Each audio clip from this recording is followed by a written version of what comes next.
بسم اللہ الرحمن الرحیم۔ السلام علیکم ورحمۃ اللہ وبرکاتہ۔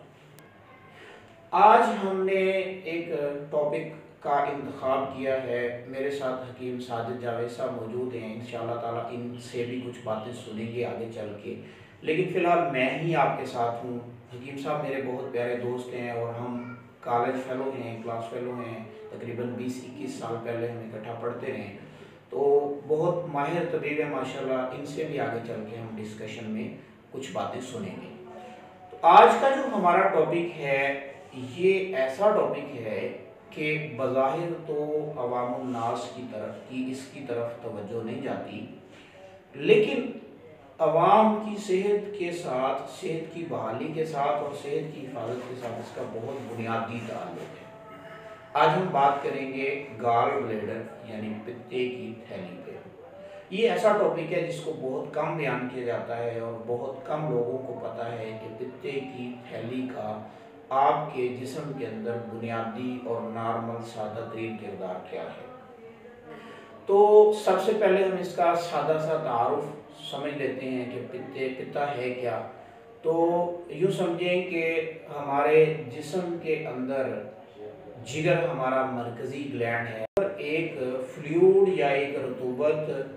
پیدا کرتا ہے جسے ہم عرف عام میں صفرا یا بائل کہتے ہیں۔ اسے بائل سالٹ بھی کہا جاتا ہے۔ تو بائل سالٹ بیسیکلی ان نیچر یہ الکلائن ہوتا ہے، ایک تیز قسم کی الکلائن رطوبت ہے، الکلائن فلوئڈ ہے۔ یہ کیا کرتا ہے؟ یہ کھائی ہوئی غذا کو نرم کرنے کا فریضہ انجام دیتا ہے۔ تو اب جب بائل لیور کے اندر پیدا ہوتا ہے تو یہ بائل لیور سے نکل کے سفر کرتا ہے اور یہ جا کے سٹور ہوتا ہے ایک تھیلی میں۔ اس تھیلی کو ہم گال بلیڈر کے طور پہ جانتے ہیں۔ یہ ایک مکس تھیلی ہے، مکس آرگن ہے۔ اس کے اندر مسلز بھی ہیں، اس کے اندر میوکس میمبرین بھی ہے، گلینڈز بھی ہیں، مختلف چیزیں ہیں اس کی بناوٹ میں۔ تو یہ ایک کام تو اس کا یہ ہے کہ جو صفرا، جو بائل جگر کے اندر بنا ہے وہ انتڑیوں کی طرف اس نے سفر شروع کیا ہے، تو جو ضرورت سے زیادہ بائل ہوتا ہے یا جو اضافی بائل ہوتا ہے یا اضافی صفرا ہوتا ہے وہ پتے کی تھیلی کے اندر جمع ہو جاتا ہے۔ اب ایک بات کو سمجھیں کہ تھیلی جو ہے، جس کو ہم تھیلی کہیں یا جس کو ہم بلیڈر کہیں، تو اس کا کام کیا ہے جسم کے اندر؟ تو یہ سادہ سی ایک عام فہم سی بات ہے کہ خزانہ یا تھیلی یا آپ اس کو دراز کہہ لیں، کچھ بھی کہہ لیں، کہ ان کی ضرورت تب ہوتی ہے جب آپ کسی ایسی چیز کو ذخیرہ کرنا چاہتے ہیں جس کا مستقبل میں آگے چل کے آپ کی ضرورت جس نے بننا ہے یا جس کی ضرورت آپ کو پیش آنے والی ہے۔ تو بالکل آپ پتے کو یا گال بلیڈر کو بھی ایسے ہی سمجھیں کہ لیور بائل سیکریٹ کرتا ہے، لیور بائل کو بناتا ہے، یہ صفرا کو بناتا ہے، یہ صفرا پتے کی تھیلی میں جا کے سٹور ہو جاتا ہے۔ کس لیے سٹور ہو جاتا ہے؟ کہ اس نے کسی دوسرے موقع پہ آپ کے کام آنا ہے۔ اب ہم یہ سمجھیں گے کہ صفرا کا یا بائل کا آپ کی صحت مند زندگی میں کام کیا ہے۔ ہم جو بھی غذا کھاتے ہیں، یہ غذا جب منہ کے ذریعے ہمارے معدے میں جاتی ہے، ہمارے اسٹومک میں جاتی ہے، تو وہاں پہ ہی ہضم کا ایک عمل شروع ہو جاتا ہے، اور اس میں پہلا کام یہ ہوتا ہے کہ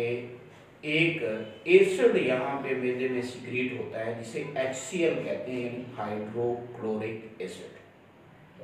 اب ہائیڈرو کلورک ایسڈ بیسیکلی ایک رطوبت ہے۔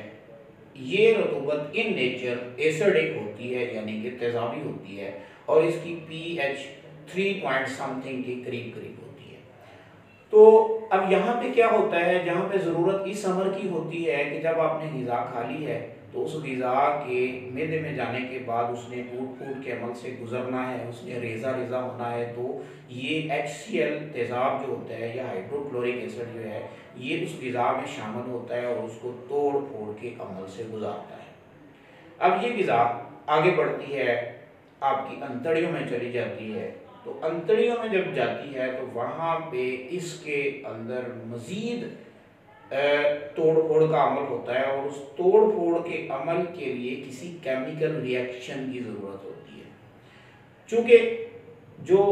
ہارڈ فارم میں، پارٹیکل فارم میں غذا تھی وہ ٹوٹ چکی ہے کسی حد تک معدے کے اندر ہی، اب جو آگے گیا ہے یہ غذائی محلول گیا ہے، تو اس میں اب chemical changes, chemical procedure perform ہوں گے، جس کی وجہ سے یہ مزید ٹوٹ پھوٹ کا شکار ہوگی اور پھر آگے ڈائجیشن کے پروسیس سے گزرے گی۔ اب ہوتا یہ ہے کہ ایک تو نظام وہ تھا جو پیچھے فم معدہ کے مقام پہ HCl کے ذریعے ہوا پرفارم۔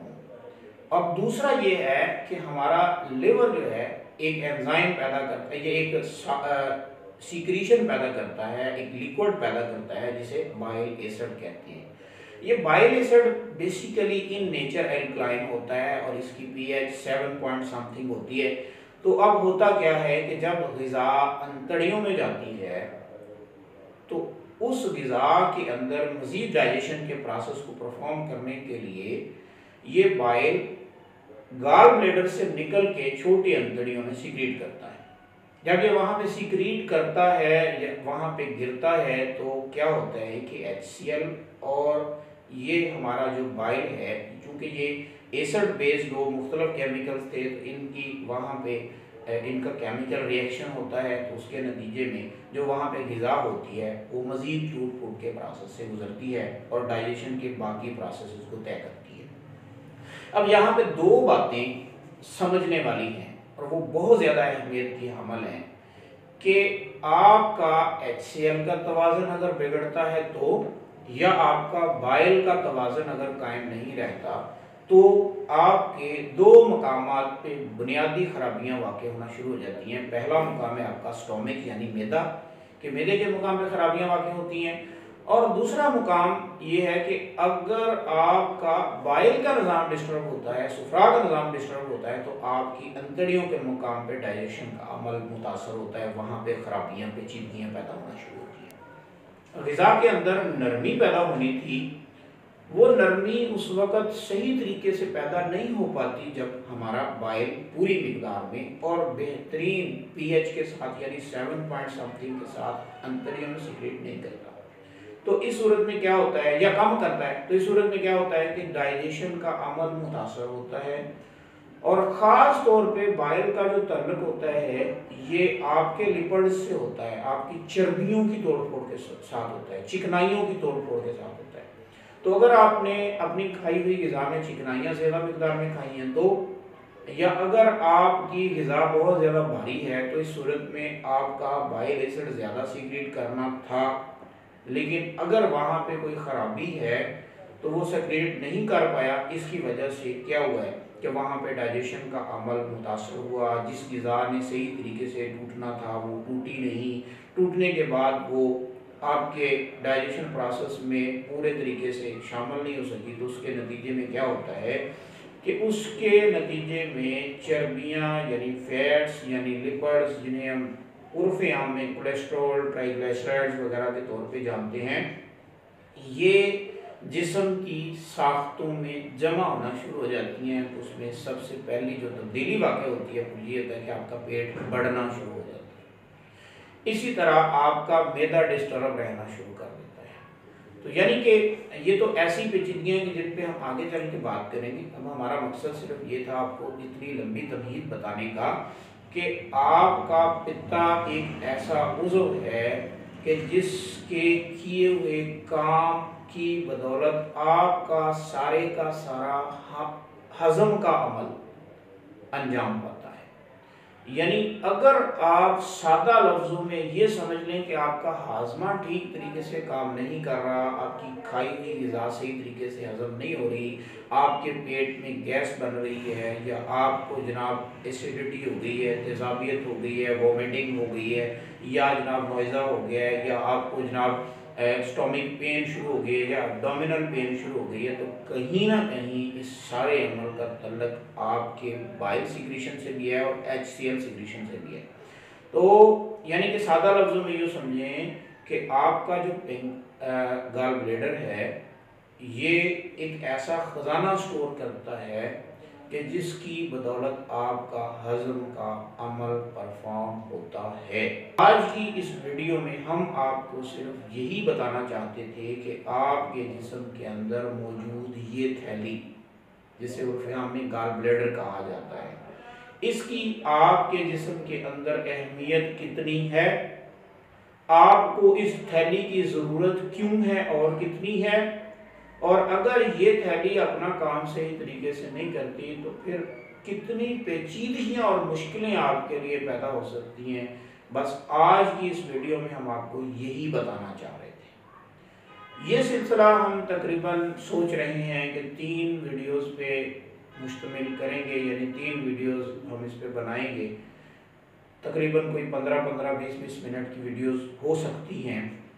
جس میں آپ کو یہ وضاحت کے ساتھ بتائیں گے کہ گال بلیڈر یعنی پتے کا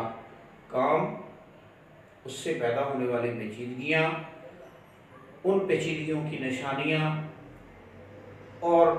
پیچیدگیاں جب بڑھ کے بیماریاں بنتی ہیں تو ان بیماریوں کا علاج، اور علاج کے تحت مختلف طریقہ ہے علاج کے اوپر ہم تفصیلاً ڈسکشن کریں گے۔ میں آپ سے گزارش کروں گا کہ یہ سلسلہ چونکہ عوام الناس کی فلاح کے لیے ہے تو اس کو اس لیے شیئر نہ کریں کہ یہ ایک رسمی سی بات ہے کہ جناب وہ جی شیئر کر دیں، نہیں، یہ چونکہ آپ کی ضرورت ہے، اسی طرح آپ کے دوستوں کی بھی ضرورت ہے، تو اس لیے اس سلسلے کو شیئر ضرور کیجیے گا، اور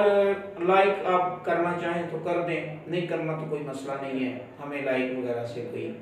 سروکار نہیں ہوتا، صرف اتنا ہے کہ آپ تک ایک پیغام پہنچے، آپ تک اویئرنیس پہنچے، تاکہ آپ اپنے جسم کی مشینری کو سمجھیں اور اس کے اندر پائے جانے والے اہم ترین پرزوں کو حفاظت کے ساتھ اپنی زندگی میں روا رکھ سکیں۔ فی الحال اتنا ہی، انشاءاللہ اگلے سلسلے میں ہم حکیم صاحب کو بھی شامل گفتگو کریں گے۔ آج ہم نے حکیم صاحب کو صرف مہمان کے طور پر بٹھایا ہے، اگلے سلسلے میں ہم انشاءاللہ حکیم صاحب سے فائدہ حاصل کریں گے، ان سے بہت کچھ سیکھیں گے۔ تو فی الوقت اتنا ہی، اجازت چاہوں گا۔ السلام علیکم ورحمۃ اللہ۔